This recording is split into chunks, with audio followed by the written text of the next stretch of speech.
ایران کے علاقے نیشا پور میں ایک بہت ہی نیک اور شریف سوداگر رہتا تھا۔ یہ سوداگر بہت امیر تھا اور خدا نے اسے علم کی دولت بھی خوب بخشی تھی۔ اس کا نام ابن نجید تھا۔ ایک دن وہ اپنے استاد حضرت ابو عثمان سے ملنے گیا تو وہ مجاہدوں کے لیے چندہ اکٹھا کر رہے تھے۔ اس زمانے میں مسلمانوں اور کافروں میں لڑائیاں ہوتی رہتی تھیں اور ان میں مسلمانوں کی باقاعدہ فوجوں کے ساتھ عام مسلمان بھی حصہ لیتے تھے۔ وہ اپنے بال بچوں کو خدا کے سپرد کرتے تھے اور تلوار لے کر کافروں سے جہاد کرنے کے لیے دور دراز علاقوں میں چلے جاتے تھے۔ ان مجاہدوں میں بعض ایسے غریب ہوتے تھے کہ ان کے گھروں کی امداد کے لیے چندہ اکٹھا کرنا پڑتا تھا۔ حضرت ابو عثمان بھی ایسے ہی غریب مجاہدوں کے لیے چندہ اکٹھا کر رہے تھے۔ ابن نجید نے اپنے استاد کی تقریر سنی تو وہ الٹے پیروں گھر لوٹ گیا اور 2000 اشرفیوں کی تھیلی لا کر استاد صاحب کے قدموں میں رکھ دی۔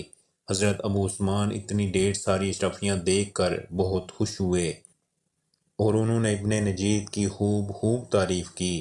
اپنی تعریف سن کر ہر شخص خوش ہوتا ہے، لیکن ابن نجید اسلام کے اس حکم کو اچھی طرح جانتا تھا کہ نیکی ہمیشہ اس طرح کرنی چاہیے کہ خدا کے سوا اس کا حال کسی پر ظاہر نہ ہو، یہاں تک کہ اگر ایک ہاتھ سے کسی کو کوئی چیز دیں تو دوسرے ہاتھ کو پتہ نہ چلے۔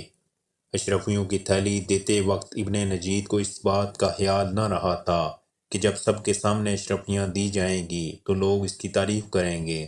نہ اس کے استاد صاحب ہی کو یہ خیال آیا تھا کہ سب کے سامنے تعریف کرنا ٹھیک نہیں، لیکن جب ابن نجید کی تعریف کی گئی تو اسے خیال آیا کہ یہ تو اچھی بات نہ ہوئی، میری یہ نیکی دنیا دکھاوے کے لیے ہو گئی۔ وہ کچھ دیر اسی طرح کی باتیں سوچتا رہا اور پھر بولا، حضرت مہربانی کر کے اشرفیوں کی یہ تھیلی لوٹا دیجیے۔ بات یہ ہے کہ میں نے اپنی والدہ صاحبہ سے اجازت نہیں لی ہے، ان سے اجازت لے کر پھر پیش کروں گا۔ حضرت ابو عثمان نے اشرفیوں کی تھیلی لوٹا دی اور ابن نجید تھیلی لے کر اپنے گھر چلا گیا۔ لیکن جب رات ہو گئی اور سب اپنے اپنے گھروں کو چلے گئے تو وہ پھر حضرت ابو عثمان کی خدمت میں حاضر ہوا اور اشرفیوں کی وہ تھیلی ان کی خدمت میں پیش کر دی۔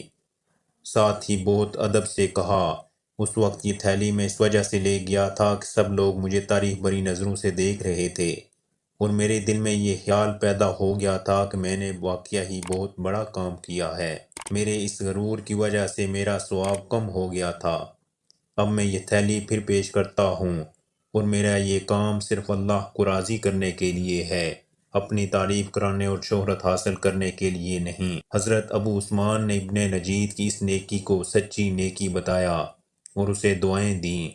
پھر انہوں نے فرمایا، بے شک سچی نیکی وہی ہے جو چھپا کر کی جائے اور صرف اللہ کے لیے کی جائے۔